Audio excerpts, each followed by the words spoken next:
किसका? प्रभु का पावन नाम, प्रभु का पावन नाम। जय गुरुदेव।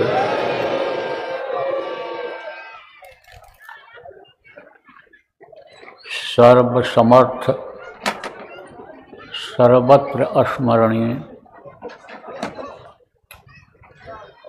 दाता दयाल दीन बंधु कृपा निधान परम पूज्य गुरु जी महाराज, उपस्थित सभी साधक सत्संगी नामदानी प्रबुद्ध नागरिक धर्म प्रेमी बच्चियों बच्चियों, आज 5 नवंबर 2025 प्रातः ध्यान भजन के बाद का समय उत्तर प्रदेश के सीतापुर जिला के गढ़वा स्थान पर अपने लोगों को कुछ कहने और सुनने का अवसर जो मिल रहा है, यह एक ऐतिहासिक अवसर रहेगा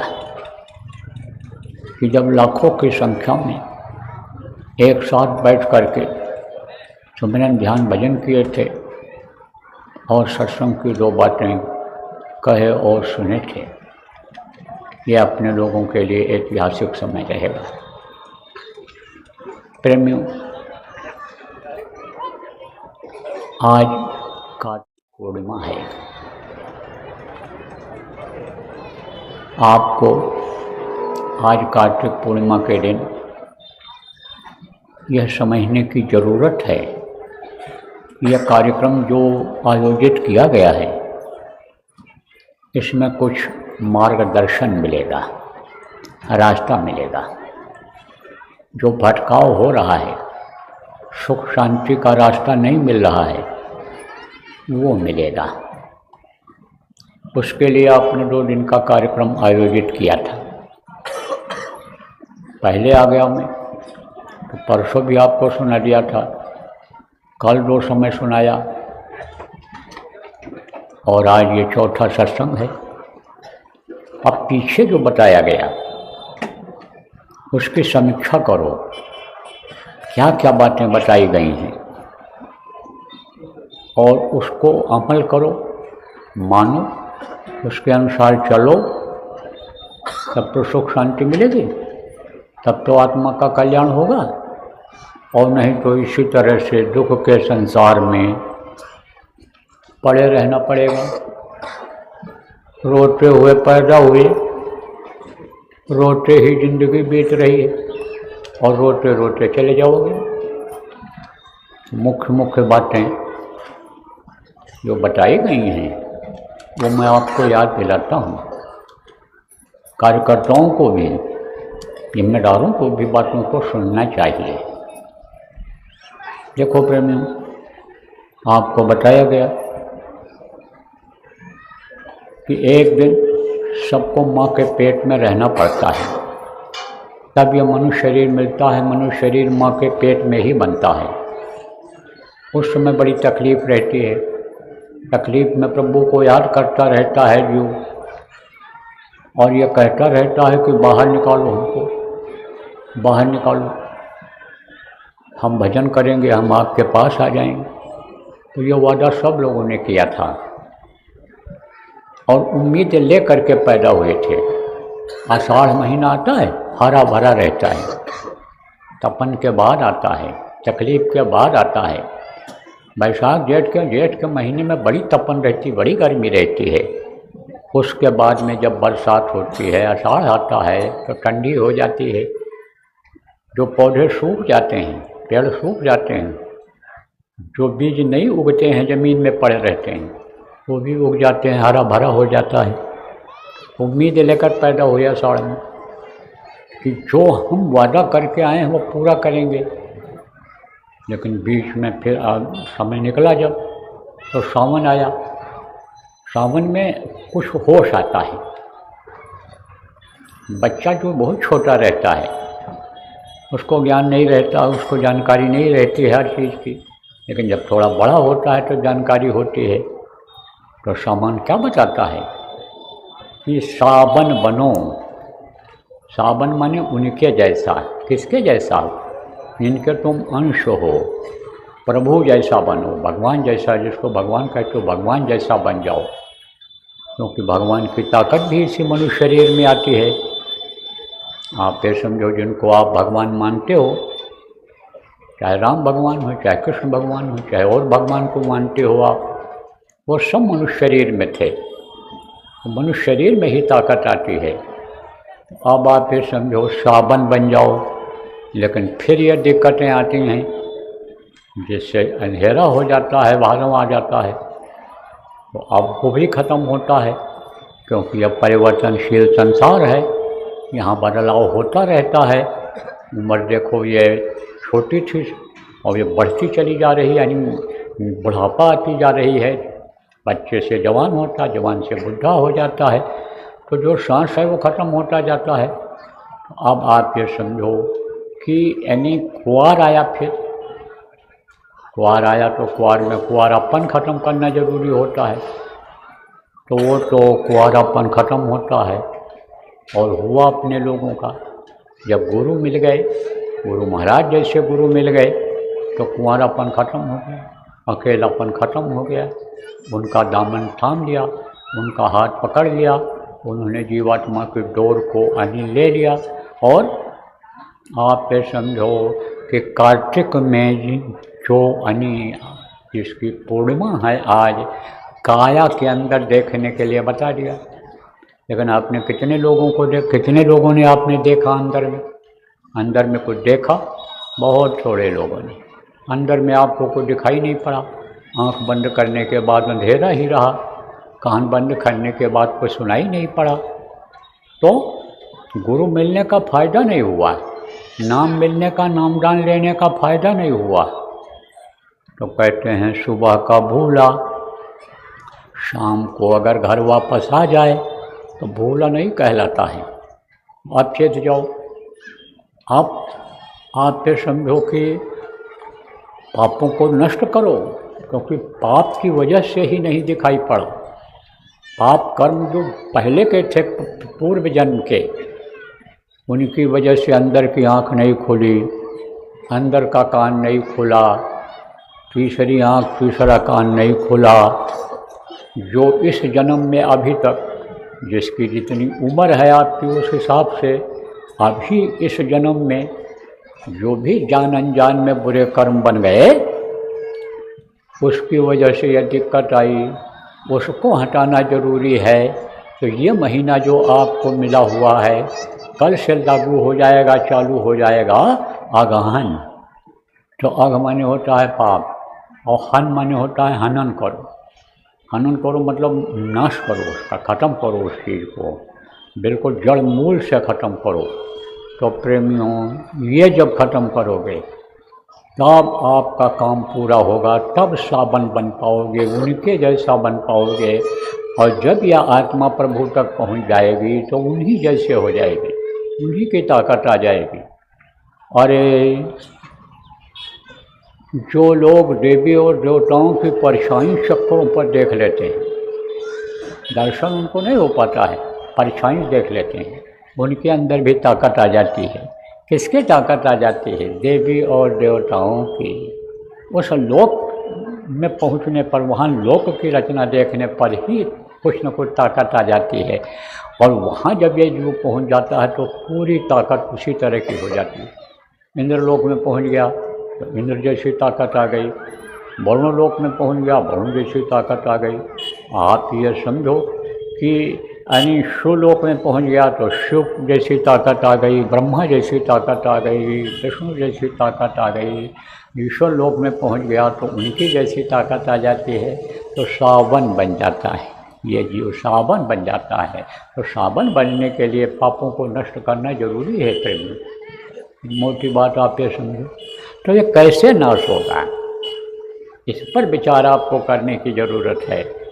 बार बार कहा जा रहा है कि गुरुमुख बनो, गुरुमुखता लाओ, गुरु भक्ति करो, लेकिन वो हो नहीं पा रहा है। क्यों नहीं हो पा रहा है? इसलिए कि या तो लोग समझ नहीं पाते हैं, अब या तो आप समझा नहीं पाते हो, क्योंकि मैं ये देख रहा हूँ इसमें गांव के लोग ज़्यादा हैं और गांव की बोली बानी अलग होती है। हर 6 कोस पर यानी 12 मील पर करीब 18-20 किलोमीटर पर बोली बदल जाती है, कुछ न कुछ बदल जाती है।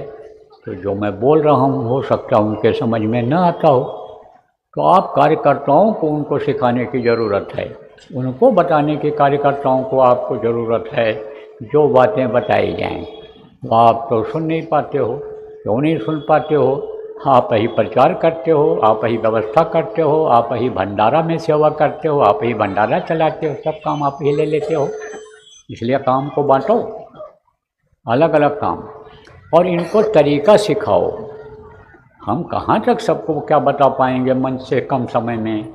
आप इनको बताओ, सिखाओ। क्या सिखाओ?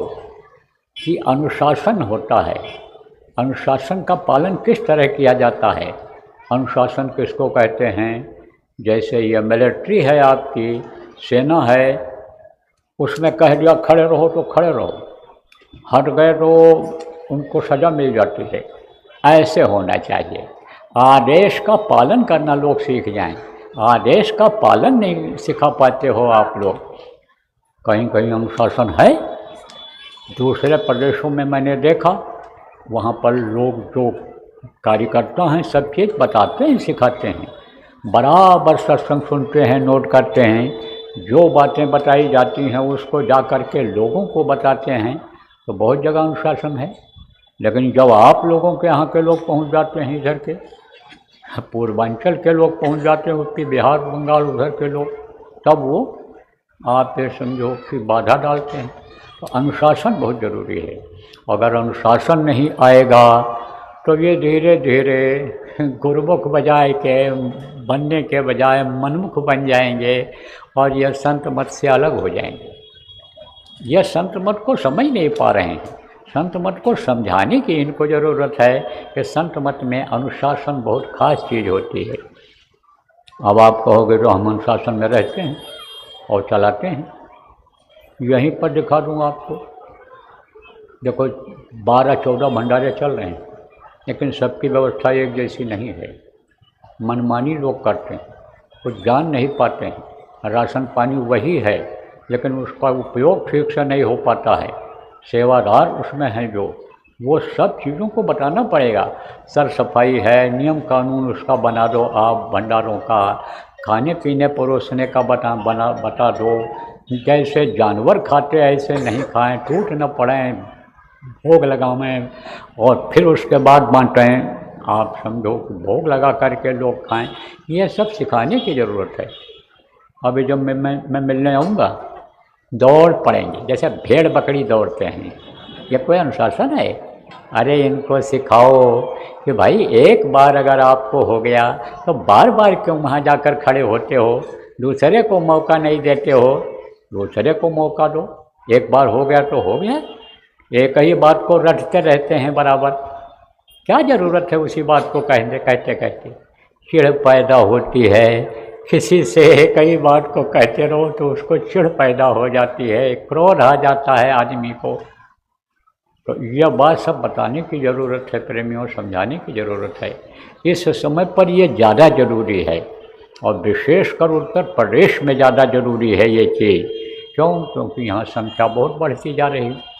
तो यह संख्या घटते भी देर नहीं लगेगी। इनके अंदर अगर गुरुमुखता आप नहीं भर पाए, इनको अगर आप नामदान नहीं समझा पाए, ये अगर नामदान नहीं समझे, भजन ध्यान सुमिरन ये नहीं किए, ये सत्संगों में आना नहीं सीख पाए, सत्संगों में उठना बैठना नहीं सीख पाए, कि ये अगर ये नहीं सीख पाए कि कहा गया ध्यान लगाओ, आँख खोले बैठे, आँख खोले बैठे हैं और बस हाथ जोड़ देते हैं, उसी में देखते हैं, आँख खोलते हैं, बस हाथ जोड़ देते हैं।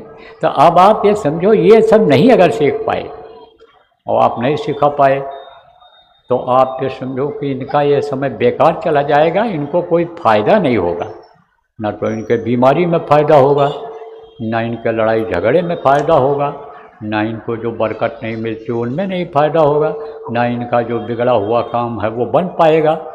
तब ये आपके पास रहेंगे? नहीं रहेंगे, भाग जाएंगे। चूहे लगे हुए हैं कुतरने में, वो कुतर कुतर के आपकी संगत को ख़त्म करेंगे। इसलिए ये ज़्यादा ज़रूरी है। असली चीज़ को क्यों नहीं पकड़ा देते हो, पकड़ लेते हो आप लोग। आप कहोगे हमारे ज़िले के जिम्मेदार बताएंगे, हमारे प्रांत के जिम्मेदार ये काम करेंगे। आपकी भी तो कुछ जिम्मेदारी बनती है। आप लोग कुछ लोग ऐसे हो जो घर के मुखिया हो, ये माताएं बच्चियां ये घर की जिम्मेदार हैं। तो जैसे जिम्मेदारी आप घर की निभाते हो बच्चे और बच्चियों, ऐसे कुछ संगत की भी जिम्मेदारी भी निभाओ। देखो अभी गाड़ी में जब मैं बैठूंगा तो क्या फेंकेंगे अंदर? फूल फेंकेंगे ऊपर में, चिट्ठियाँ ऊपर ऐसे फेंक देते हैं, पुतली जो लाते हैं सर सामान सेवा की वो फेंक देते हैं कि महाराज जी के ऊपर पड़ जाए। महाराज जी को बोलने लायक रखोगे? महाराज जी का आँख फूट जाएगा, महाराज जी का दांत टूट जाएगा, महाराज जी का चेहरा खराब हो जाएगा, घुटने में लग जाएगा, हाथ में लग जाएगा, तो कुछ महाराज जी से पाओगे? कुछ नहीं पाओगे। मुर्गी अगर मार के न खा जाए तो रोज अंडा दे, और मार के खा जाओगे एक दिन तो क्या होगा भैया? तो ये सब कौन सिखाएगा? बगल वाले को ही बोलना चाहिए ऊपर क्यों फेंक दिया। आप क्यों सिक्का लेकर आते हो ऊपर डाल देते हो, लगता है हड्डियों में 4 दिन दर्द करता है। तो ये कौन बताएगा? इनको कौन समझाएगा? इनके समझ में आता है? ये सब बात आप बताने की ज़रूरत है, समझाने की ज़रूरत है। गांव-गांव में आपको ये घर घर में जहाँ जहाँ सत्संगी हैं आदमी नियुक्त करना है जो ये सब चीज़ें बतावें, अनुशासन इनको सिखावें और भजन ध्यान करावें। तो प्रेमियों मैं आपको बता रहा था कि देखो यह पाप को नष्ट करना जरूरी है। तो पाप तो तभी नष्ट होगा कि जब आप समझो भजन करोगे, सेवा करोगे, और दोनों चीज़ अगर नहीं करोगे तो पाप से दब जाओगे। और पाप का बोझा बहुत बड़ा होता है, पाप समुद्र में भी नहीं समाता है। कहा गया ना, काह न अबला कह सके, काह न सिंधु समाए, काह न पाओगे जल सके और काल काहि न खाए। कहा गया है कि काह न अबला कर सके। अबला किसको कहते हैं? जिसके पति नहीं होता है, घर में और कोई नहीं होता है, वो पुत्र नहीं पैदा कर सकती है, क्योंकि बगैर पुरुष के औरत, लड़का औलाद, लड़की कोई भी कुछ नहीं पैदा कर सकती है। दोनों के उससे होता है रज और बीज, जब मिलता है तभी बच्चा बनता है। तो अब आप ये समझो बच्चियों कि अबला पुत्र नहीं पैदा कर सकती है। और काह न सिंधु समाए, पाप सिंधु में नहीं समाता। सिंधु माने होता है समुद्र। समुद्र बहुत बड़ा होता है और बहुत गहरा होता है, लेकिन पाप उससे भी भारी है और बड़ा है। तो काह न सिंधु समाए और काह न पाओगे जल सके। क्या चीज़ यानी समझो कि समुद्र में क्या चीज़ आग में नहीं जलता है। देखो आग ऐसी चीज़ है कि लोहा को भी गला देती है, लोहा भी पिघल जाता है। आप सोना चांदी देखो, सब को गला देता है आग, मतलब पतला कर देता है, जला देता है, रूप बदल देता है। लेकिन कौन सी ऐसी चीज़ है कि जो आग में भी नहीं जलती है? तो काह ना पाओगे जल सके और काल का ही न खाए। काल किसको नहीं खाता है? काल के जाल में सब फंसे हो और काल के गाल में एक दिन सबको जाना पड़ेगा।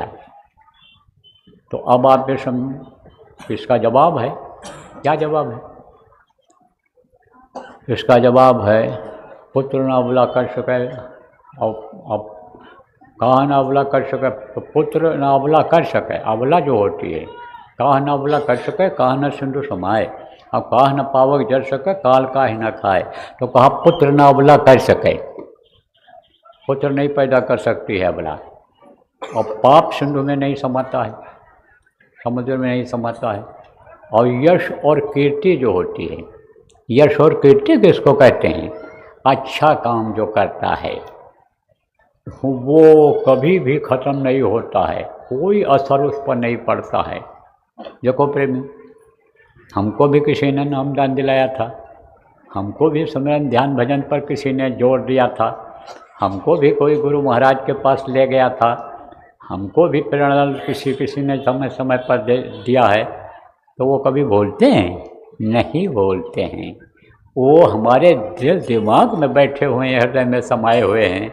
और आज भी मैं उनका आभार प्रकट करता हूँ, आभारी हूँ, उनका एहसान मानता हूँ। किया तो उन्होंने गुरु के आदेश से, किया तो उन्होंने परमार्थ और संगत के हिसाब से, लेकिन एहसान मैं उनका मानता हूँ। किसी को भी आप ला दोगे रास्ते पर, समझा दोगे, सुमिरन ध्यान भजन में लगा दोगे और अंदर में उसको दौलत मिलने लग जाएगी तो आपको भी गुरु मानने लग जाएगा। अहंकार मत करना उस समय पर, क्योंकि गुरु आप नहीं हो। 10 आदमी गुरु जी कहने लग गए तो अहंकार आ जाता है लोगों को। अहंकार मत करना, लेकिन आपको भी मानने लगेगा, कहेगा भाई आप हमारे मार्गदर्शक हैं, पथ प्रदर्शक हैं। तो मार्गदर्शक पूर्णिमा में इस चीज़ को आपको समझने की ज़रूरत है। प्रेमियों, क्या जानने की ज़रूरत है कि सेवा करो, लोगों को लगाओ इस काम में, लगो इस काम में। किस में? भजन में, सुमिरन में, ध्यान में। तो काल नहीं खाए, काल अपने को नहीं खा सकता है। काल रहता है, हमेशा रहता है, जब तक ये सृष्टि रहेगी रहेगा। आप ये समझो, जब सृष्टि खत्म होने को होगा तब उसका सिमटाव होगा। बाकी ये नीचे का सब को काल खाता है, सब को ख़त्म करता है। देवलोक भी ये आप ये समझो कि ये चलायमान हैं, उनमें भी जीव नहीं रहते हैं। सभी हैं नीचे के जितने हैं, सब में नहीं रहते हैं। सबका यह नियम बना दिया है उसने कि जो भी शरीर धारण करेगा, चाहे लिंग शरीर हो, चाहे सूक्ष्म शरीर हो, चाहे ये पिंडी शरीर हो, सबको शरीर छोड़ना पड़ता है। तो प्रेमियों, आपको इस बात को आज समझने की ज़रूरत है कि कर्म कैसे नष्ट किए जाएंगे। कर्म नष्ट होंगे सेवा से, कर्म नष्ट होंगे भजन से। तो ये 2 काम करने की ज़रूरत है। तो सेवा के बारे में तो आपको बता दिया कि एक आदमी कोई बिगड़ा हुआ है, उसको सुधार दोगे तो वो आपका एहसान मानेगा, परोपकार वो आपका होगा। आप बिगड़ा हुआ आदमी कौन होता है? कहोगे शराबी कबाबी बिगड़े हुए होते हैं, चटोरिया जुआरी चोर डकैत बिगड़े हुए होते हैं, उनको तो सुधारना है, लेकिन अपने परिवार को भी सुधारना है। परिवार में भी अगर कोई ऐसा है तो उनको सुधारना है। और ये परिवार जो अपना है, ये कौन परिवार? ये संगत का परिवार, यह भी अपना परिवार है। इनको सुधारना है, इनको अनुशासन सिखाना है, इनको हर चीज़ को बताना है कि सब काम करो, लाइन से करो, धीरे से करो, धीरे धीरे रे मना, धीरे ही सब होए, और माली शीशे पेड़ को ऋतुआए फल होए। देखो भाई, नंबर कह दो सबका लग जाएगा। जब बाबा बोल रहे हैं हम एक एक से मिलकर जाएंगे, तो क्यों जल्दी करते हो तुम? अभी तुम्हारा जेवर कोई निकाल ले जाए, अभी कोई मोबाइल निकाल ले जाए, अभी जेब खाली कर ले जाए, फिर भीख मांगना पड़े, दे दो हमको भाड़ा किराया दूसरे से, तो क्या फ़ायदा है? इसलिए ये सब बताना, समझाना और इसमें लगना ज़रूरी होता है।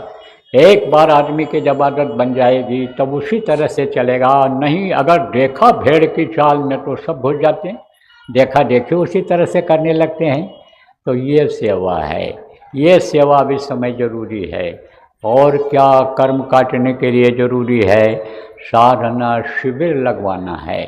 उसका जो मुहूर्त है वो चालू हो गया है और वो अभी चलेगा। कब तक चलेगा? आपके संक्रांति तक चलेगा। मकर संक्रांति जिसको कहते हैं, जिसको खिचड़ी कहते हो आप बहुत से लोग, वो खिचड़ी तक चलेगा, उस समय तक चलेगा। तो उसमें साधना शिविर लगवानी है, जगह जगह पर लगवा दो, घर घर में आप लगा लो अब की बार। और अब की बार की ये साधना शिविर जो रहेगी ये अखंड नहीं रहेगी। अखंड किसको कहते हैं कि कोई न कोई बैठा ही रहता था। 5 दिन का है तो 5 दिन कोई न कोई 2-4 आदमी वहाँ जहाँ शिविर लगती थी बैठे ही रहते थे। अब की बार कोई ज़रूरी नहीं है। रात को 11 बजे तक करो, उसके बाद सो जाओ, छुट्टी कर लो, सोने की व्यवस्था वहाँ अगर है तो वहीं पर जो बाहर से भी आया है, दूसरे गांव से भी आया है, वो भी सो जाए। व्यवस्था बना दो अगर व्यवस्था है तो, और नहीं तो साधना किया अपने घर चला गया। बच्चियां रात को नहीं रुकेंगी, माताएं वहाँ नहीं रुकेंगी। औरतें जिनको कहते हो, स्त्रियां कहते हो, महिलाएं कहते हो, महिलाएं नहीं रुकेंगी। वो सूरज निकल आएगा, जब उजाला हो जाएगा तब जाएंगी और दिन में अपना करेंगी। और इस कदर चल देंगी, इस समय से चल देंगी कि अंधेरा होते होते घर पहुंच जाएं। और बाकी आप रुक सकते हो वहाँ। अगर भोजन की भी व्यवस्था बन जाए, जैसे अपने आश्रम जगह जगह हैं तो वहाँ व्यवस्था हो सकती है, तो वहाँ भोजन भी बन जाए, भोजन करके और लोग आराम कर लें। रात को 11 बजे से और 2 बजे तक न करो आप, उसके बाद फिर बैठ जाओ, 11 बजे तक कर लो। मौका मिले जिसको तब पहुंच जाओ, दुकान भी देख लो और साधना भी कर आओ, खेती का भी काम कर लो, नौकरी भी कर लो और साधना शिविर में भी शरीक हो जाओ। तो अब की बार ऐसा रहेगा। और मन जब साथ दे तब बैठो। मन अगर उचाट पैदा करता है, पैर में अगर झुनझुनी हो गई, घुटने में दर्द हो गया, तो बैठने से कोई फ़ायदा नहीं। मन तो उधर दर्द की तरफ हो जाएगा तो उठ पड़ो और पैदल चल लो, तो ये जो सुन्न हो रहा है, झुनझुनी जिसको कहते हो, वो ख़त्म हो जाएगी। और फिर आप पानी पेशाब करके फिर आओ, मुँह धो करके बैठ जाओ कि आलस ही ना आवे, नींद ना आवे। अब ये कोई ज़रूरी नहीं है कि 3 घंटा बैठे रहो, ऐसे ऐसे करो, ऐसे गाओ और उसी में नाक भी बोलने लगे। बहुत से लोगों की सोते समय बैठे रहें चाहे लेटे रहें, घुर्र घुर्र घुर्र घुर्र नाक भी बोलने लगती है। नाक अगर बोली तो नया आदमी तो कहेगा सूरज चढ़ गई इनकी, और चढ़ने में बड़ी तकलीफ़ हो रही है, देखो ये घर घर हो रहा है, तब तो वो कुछ और सोच जाएगा। तो यह सब कोई ज़रूरी नहीं है कि नाक बुलाते रहो और बैठे रहो, साधना में बैठे, आलस्य आवे चले जाओ, लेट जाओ, और फिर उसके बाद में जब नींद पूरी हो जाए, हाथ मुँह धो लो कि आलस्य ख़त्म हो जाए, तब आओ फिर बैठ जाओ, फिर ध्यान लगाओ, भजन करो। सुमिरन आप ये समझो कि ज़्यादा से ज़्यादा 2 बार, ज़्यादा से ज़्यादा 5 बार, और नहीं तो 1 बार 2 बार काफ़ी है। बार बार जब बैठो कई बार, लेकिन सुमिरन बार बार ज़रूरत नहीं है। 1 बार 2 बार कर लिया, ज़्यादा से ज़्यादा 5 बार किया 24 घंटे में, उससे ज़्यादा नहीं। ध्यान खूब लगाओ, भजन खूब पढ़ो। कोई तनिके नहीं बैठना है कि ऐसे बैठ गए, ऐसे एकदम से जैसे बैठते हैं योगी लोग, ऐसे एकदम से, ऐसा कोई ज़रूरत नहीं है। आराम से बैठ जाओ, ऐसे बैठो कि कहीं भी शरीर में तनाव न हो, किसी भी नस में किसी भी जगह तनाव न हो। तनाव जानते हो, खींचा तानी जैसे से तान के बैठ गए, ऐसा न हो कि जैसे से दर्द करने लगे, हड्डी में दर्द हो जाए, नसों में दर्द हो जाए, ऐसा न बैठो। आप आराम से बैठ जाओ और मन को शांत करो। मन इधर उधर भगे ना, भगे जिस विषय पर वो सोचने लगे, उस विषय को सोच करके ख़त्म कर दो। कह दो अब कुछ नहीं है, बात ख़त्म, कुछ समय के लिए अब उधर हम नहीं सोचेंगे, नहीं करेंगे ये। और फिर आराम से बैठो, मन को रोक करके, और ध्यान में सीधा देखो, एकदम से ऐसे सीधा देखो, और सीधे से थोड़ा सा ऊपर, यानी समझो कि आँख को ऐसा ऊपर करो, थोड़ा सा ऊपर, ज़्यादा नहीं कि ऐसा उलट करके और देखो ऊपर, ऐसे जैसे पुतलियों को ऊपर कर लेते हैं और ये अंदर में जो ढेला होता है ये इसको ऊपर करते हैं, ये सब कुछ नहीं। आराम से सीधा देखो, ऐसे बैठे रहो तो सीधा देखो। और थोड़ा मान लो बैठे बैठे थोड़ा तकलीफ़ होने लगी, झुक करके बैठते हैं, थोड़ा हल्का सीधा हो जाओ जिससे बदन में दर्द न हो, और फिर सीधा देखो। सीधा देखने के बाद थोड़ा सा ऊपर कर लो, ज़्यादा नहीं। लगातार जहाँ देखो वहीं देखते रहो, लगातार उसी जगह पर देखो, और मन से कहो जहाँ देख रहा हूँ यहीं पर तू रह। तो थोड़ी देर के बाद फिर मन रुकने लगेगा, मन रुक जाएगा, एक दो बार श्वास लेकर के बैठने पर भी 5 बार 7 बार लेकर के भी बैठने में श्वास छोड़ने में पर भी रुकने लग जाता है। तो ऐसा अभ्यास करो आप लोग, इस तरह का अभ्यास करो। साधना शिविर हो चाहे कहीं लगाई गई हो, पूरे गांव के लोगों की, तहसील के लोगों की, शहर में मोहल्ला के लोगों की, तो वहाँ पर और घर में लगाओ आप, जितने भी नामदानी हैं सब लोग बैठो। जैसे एक 24 घंटे का समय, एक 8 घंटे में, 8 दिन में, 4 दिन में, 3 दिन में, वो आपके ऊपर है। और रोज़ अगर समझो कोई प्रेमी है आपके घर में तो रोज़ आप लगा सकते हो। पूरा परिवार अगर समझो नामदानी है तो आप रोज़ लगा सकते हो। तो उस समय पर जब यानी समझो बैठो तो साधना में ही मन रहे और इधर उधर मन न जाए। आप भोजन बना लो, आप कपड़ा धो लो, आप नहा धो लो, लेकिन और जो काम एक्स्ट्रा काम है, जैसे अलग से काम करते हो, मोबाइल पर ही बात करना है तो भाई आज बात नहीं करेंगे, कल कर लेंगे।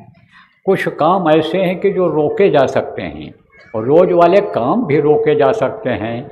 कि जैसे मान लो बहुत से लोग नहाते धोते हैं, उसी समय अपना कपड़ा धो डालते हैं, उसी समय यानी जो पहने हुए होते हैं उसको धो देते हैं, दूसरे दिन फिर धो देते हैं, बराबर धुला हुआ मिलता है। रोज़ सफाई होती है, नाली की रोज़ सफाई करते हैं, रोज़ जो ज़रूरी काम है उसके अलावा भी रोज़ करते हैं।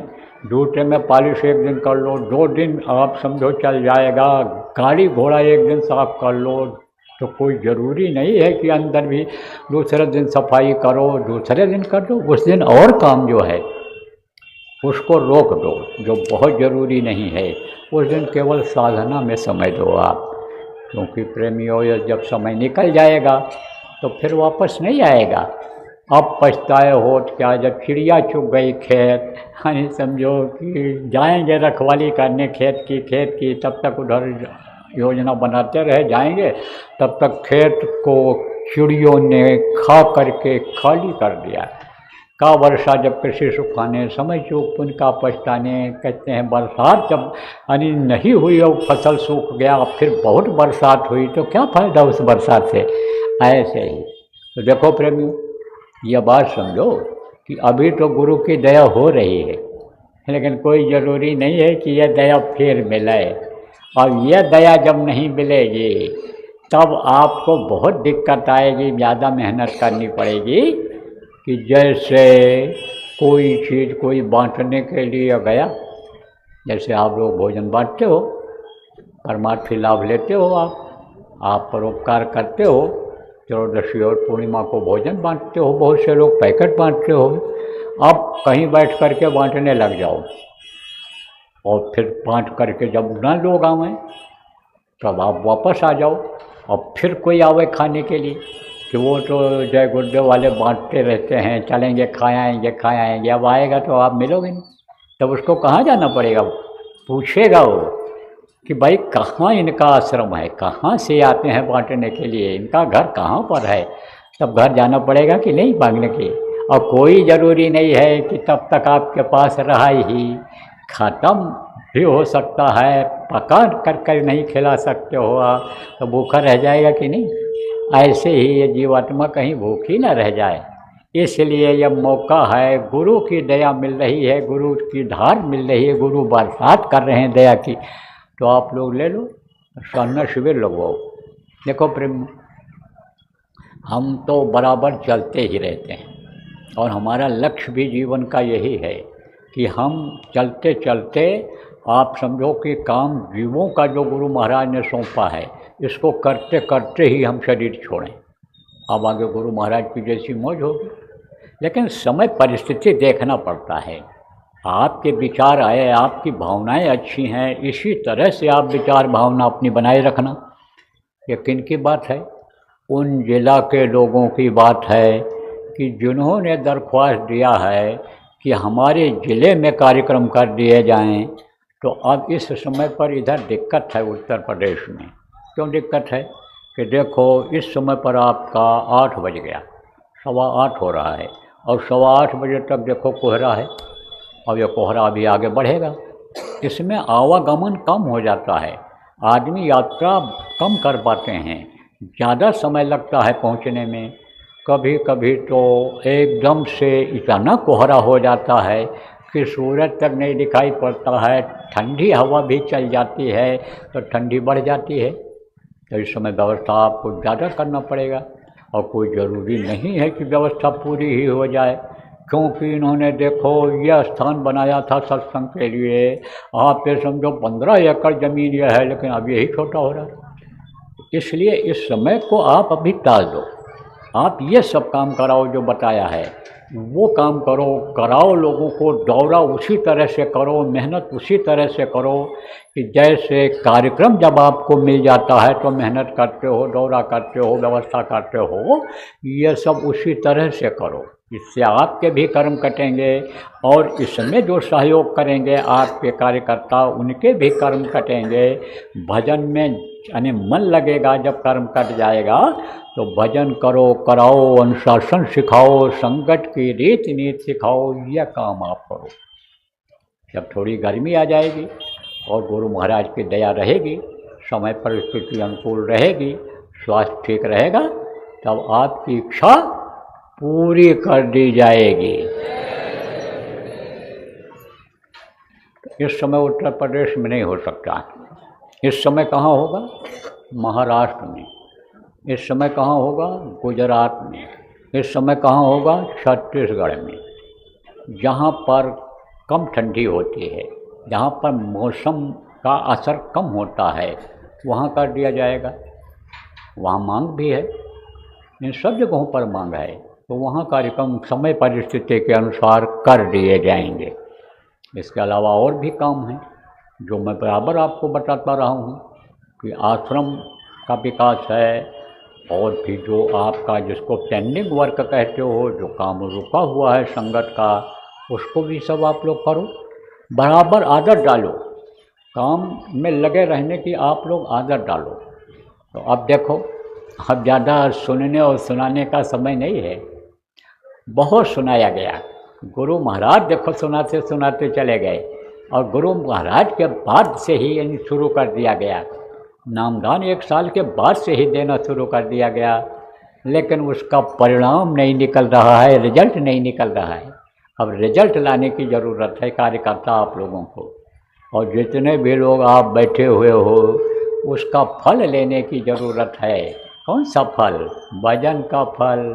भजन का फल बहुत मीठा होता है। आप समझो, फल तो वैसे सब लोग खाते हैं, लेकिन भजन का फल जब मिल जाता है, जैसे मीठा फल किसी को मिल गया, आम मिल गया, केला मिल गया, अनार मिल गया, तब वो सेब संतरा में जिसमें कम मिठास होती है उसको नहीं पसंद करता है।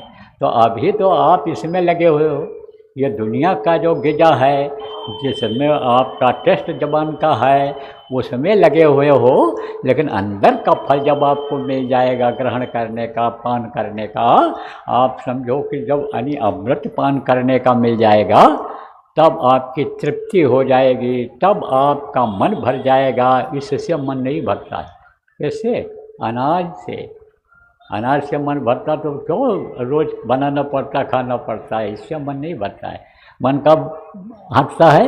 कि जब ज़्यादा खा लो और डकार आने लग गई, जब लैट्रिन पतली आने लग गई, 10 बार दौड़ना पड़ गया ठंडी के महीने में रात में, तब उससे थोड़े समय के लिए मन हटता है, लेकिन जैसे ठीक हो जाता है फिर मन उसी तरह चला जाता है। मन भरता नहीं है, तृप्ति नहीं होती, उससे तृप्ति हो जाएगी, मन भर जाएगा। किससे? भजन के फल से, भजन की ग़िज़ा से मन प्रसन्न हो जाएगा, खुशहाल हो जाओगे। तो ज़्यादा क्या बताया जाए आपको? बहुत बताया गया, बहुत समझाया गया, खूब सुनाया गया, दोहा चौपाई श्लोक उदाहरण देकर समझाया गया, किस्सा कहानी दृष्टांत, लेकिन पूछा जाए तो याद है? नहीं याद हो। कितनी बार कहा गया प्रार्थना याद कर लो, पूछा जाए तो अभी हाथ नहीं उठाओ, और अगर उठा भी दोगे देखा देखी और कहा जाए बोलो तो बोल नहीं पाओगे। कुछ लोग आधी अधूरी बोलोगे, 2 लाइन इसमें की, 2 लाइन उसमें की, 3 लाइन इसमें की बोलोगे, मिला जुला। तो भैया जो बताया जाए उसको करो, प्रार्थना याद कर लो, भजन में मन न लगे तो प्रार्थना करो, उसमें भी मन न लगे तो आप ये समझो कि सत्संग की बातें सत्संगियों से करो, तब प्रेम पैदा होगा गुरु से, तब ज्ञान होगा। तो यह सब कहीं करते हो? कुछ नहीं। पंचायत वाली बातें तो खूब, क्या बनाया था आज? तो कहें कलौंजी बनाया था, आज पनीर बनाया था, आज मिस्सी रोटी बनाया था, आज बाजरे की रोटी बनाया। यही सब बात करती रहती हो बच्चियों। उस समय पर सत्संग की बात करो आप, तो भाव बनेगा, उससे गुरु भक्ति जगेगी, उससे ज्ञान पैदा होगा। न मन लगे तो तब भजन में भी मन लगेगा। तो ये सब कहीं करते हो? नहीं करोगे तो भोगोगे। हमको क्या है, हम तो बता के जा रहे हैं, हम अपना कर्तव्य पूरा करके जा रहे हैं। जिम्मेदारी अब आप लोगों की है, आप जानो, करो। अगर सुख शांति चाहते हो, बच्चों की तरक्की चाहते हो, तो बच्चों को सत्संगों में लाओ, बच्चों को प्रचार प्रसार में लगाओ। बच्चे अगर बिगड़ रहे हों तो अच्छे बच्चे जो हैं, साधक बच्चे हैं, उनके साथ कर दो, वो उनके अंदर सुधार ला देंगे। लेकिन करते हो कहीं? कुछ नहीं। बस जाने के बाद सुस्त पड़ गए एकदम से। अब जब कोई हंटर उठाता है तब ज्ञान ऐसे लोगों को होता है। हंटर क्यों रखते थे? हंटर किसको कहते हैं? जिसको डंडा कहते हो, जिसको कोई रूल कहता है, जिसको बेत कहते हो। पुलिस वाले रखते ना, जैसे दिखाते हैं तैसे कांप जाता है आदमी। तो ऐसे अंग्रेज लोग हंटर रखते थे। मतलब यह है कि ऐसा दिखाते थे ऐसे लोगों को, क्योंकि बोले लोग समझते नहीं थे और मारते भी थे, खूब मारते थे। तो हंटर से लोग डरते थे। तो या तो अब डंडा लेकर चला जाए, हंटर रखा जाए कि जैसे कोई गलती करो तो ऐसे मारा जाए, तो वो अच्छा रहेगा? वो अच्छा नहीं रहेगा। प्रेम से जो समझाया जाए, उस बात को पकड़ लो सब लोग, उसमें आपका फ़ायदा रहेगा। तो प्रेम से समझा रहा हूँ कि भाई अनुशासन सीखो, उठना बैठना तौर तरीका संगत में सीखो, और प्रार्थना करो, सुमिरन करो, ध्यान करो, और परहेज करो। किस बात का परहेज? बहुत बातें बताई गई। जो बातें भजन ध्यान सुमिरन में बाधक हैं, जो काम बाधा डालता है, उस काम को क्यों करते हो? अभी कहीं मिल जाए यहाँ से निकलने के बाद, कोई भी दुकान लगी हो, बस लाओ, गबर गबर खाते चले गए।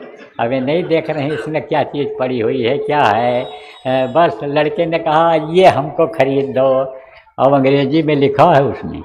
अंग्रेजी पढ़े हो? सब लोग नहीं पढ़े हो, सब लोग अंग्रेजी नहीं पढ़े रहते हैं।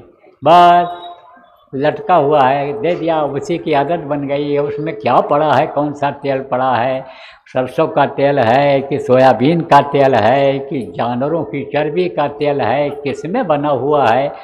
बस अब बच गया।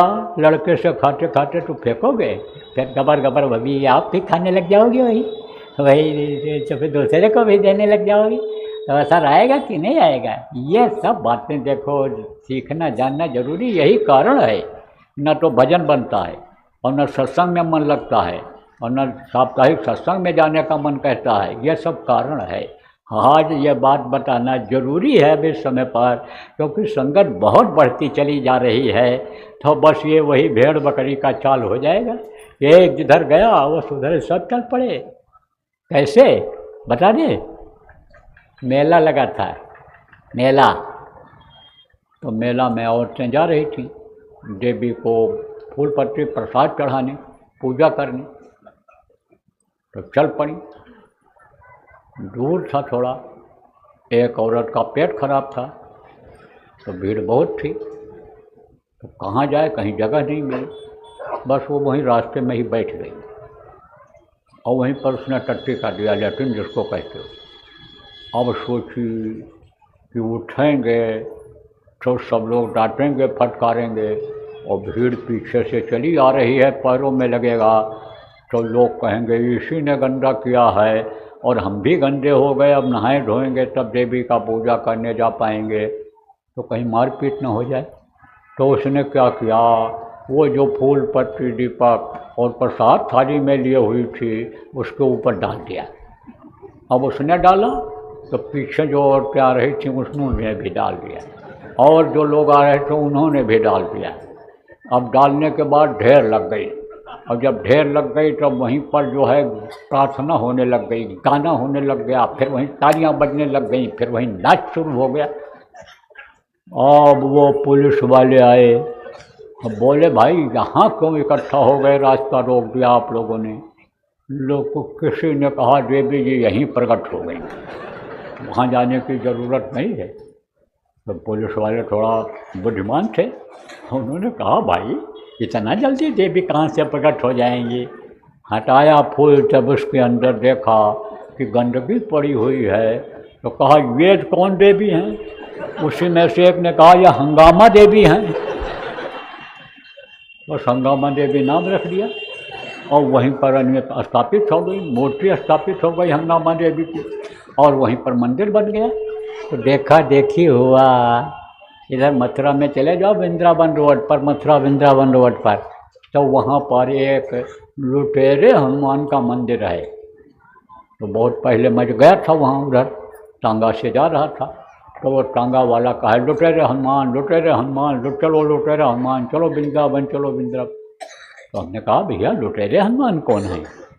तब जब टांगा बैठ गए, पूछे लुटेरे हनुमान कौन है, तब उसने बताया कि यहाँ पर लोग जय हनुमान, जय सिया राम, जय हनुमान, जय हरे कृष्णा, जय हनुमान, जय सिया राम ये बोलते रहते थे। और टांगा जब कोई आता हुआ देखें तो वही लोग जाएँ उनको लूट लें और लूट करके फिर हमें बोलने लग जाएं।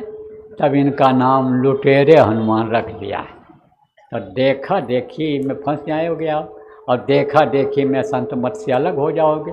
हाथी पर सवार हो करके और फिर गधे पर बैठ जाओ। इतनी मेहनत करके गुरु महाराज ने और आपको कुछ बनाया लाया और आपको बताया और सिखाया और करने की ये युक्ति दिया, अब उनकी मेहनत बेकार चली जाए। इसलिए अब ज़्यादा सुनाने बताने का समय नहीं है, अब तो करने और कराने का, सीखने का समय है। तो प्रेमियों जाओ, गुरु महाराज की दया रही और ये कार्यक्रम आपका संपन्न हो गया।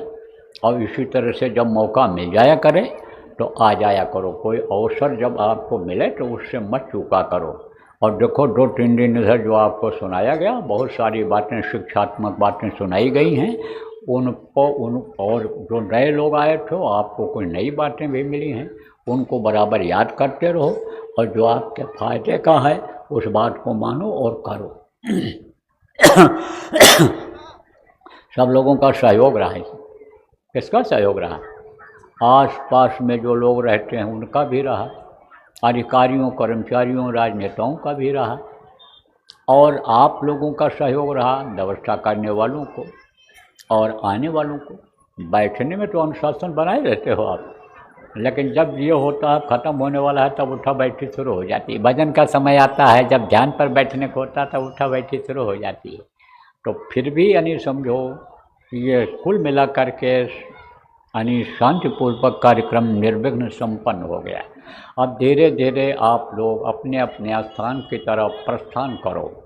अधिकारी कर्मचारियों से, पुलिस वालों से मुझे यह कहना है कि आप लोग ऐसी व्यवस्था बनाओ कि ये बेचारे जो छोटे छोटे बच्चे लेकर के लोग आए हैं, औरतें आई हैं, या आराम से अपने घर पहुंच जाएं।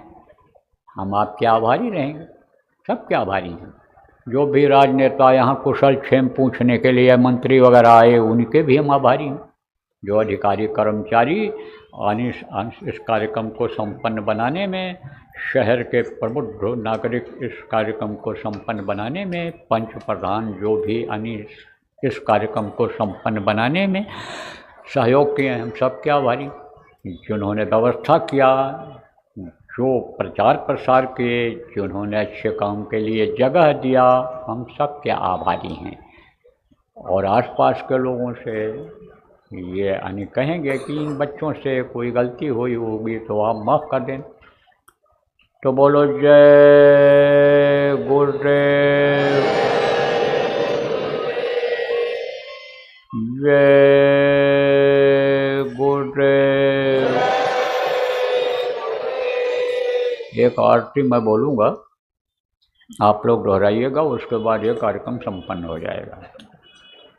वो कौन सी आरती होगी? यह दिया चिराग दीपक वाली आरती नहीं, जो बाहर से की जाती है। यह अंतर्मुखी आरती है। अंदर में जो यानी समझो कि दीपक जला करके प्रकाश करके अंतर में जो दर्शन किया जाता है वो आरती। बिन घट दीप आरती साजू दो आँखें मंत्र है। बोलो जय गुरुदेव। विनय करूं मैं दो कर जोरे, सतगुरु द्वार तुम्हारे। विनय करूं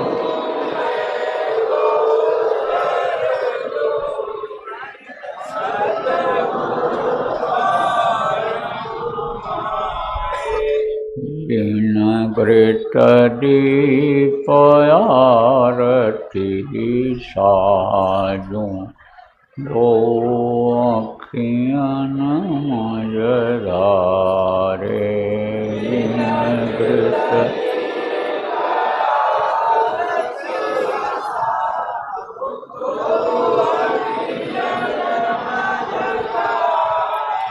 बाऊ सहित नित बैठी झरोखे, जो हत प्रियतम प्यारे।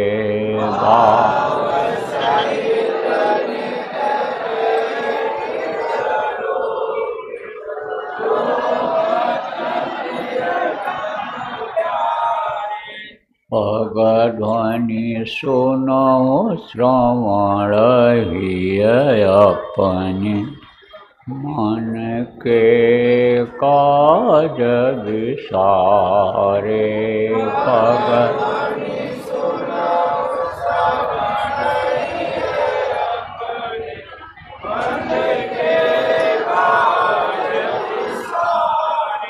जागी सुरत पियत चरणामृत, पियत पियत होई न्यारे।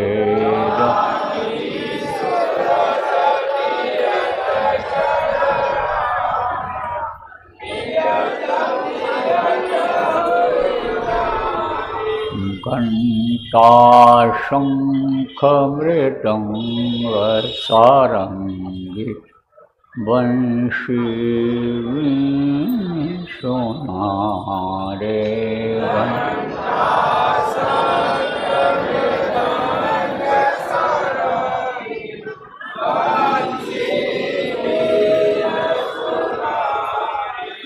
जय गुरुदेव आरती करते, गावत जय जयकारे।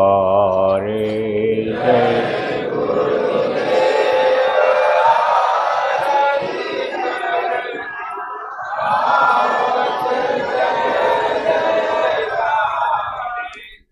विनय करूं मैं दो कर जोरे, सतगुरु द्वार तुम्हारे।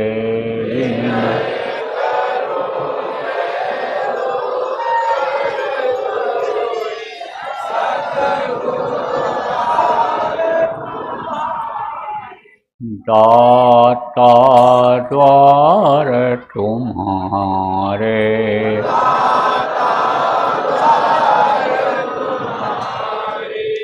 मालिक द्वार तुम्हारे।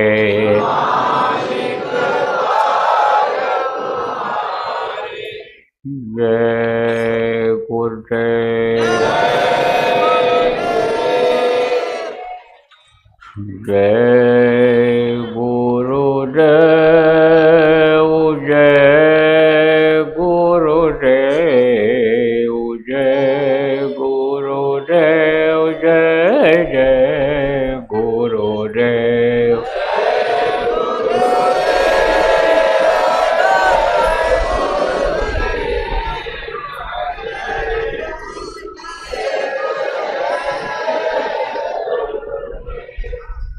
देखो इस तरह से जय गुरुदेव नाम के ध्वनि बोलने पर भी तकलीफ़ों में आराम मिलने लगता है।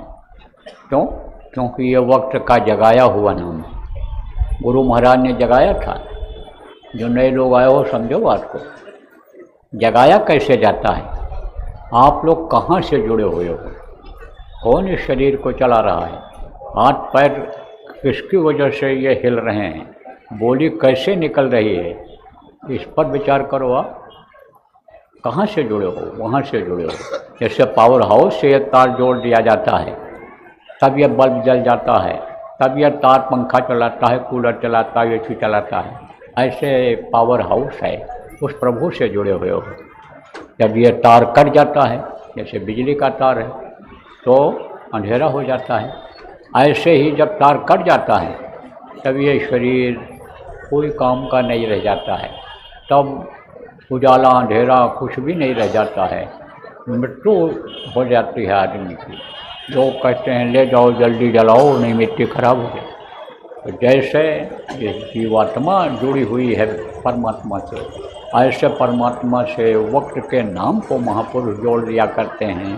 तो उस नाम से जब उसको पुकारते हैं तो वो देखता है, मदद करता है। तो याद कर लो इस बात को। जय गुरुदेव नाम को याद कर लो। चलते फिरते उठते बैठते जय गुरुदेव नाम को बोलो। 100-200 बार भी अगर जय गुरुदेव बोलने लगे, कोई मिला उसी से जय गुरुदेव बोलने लग गए, तो उसका भी असर हो जाता है।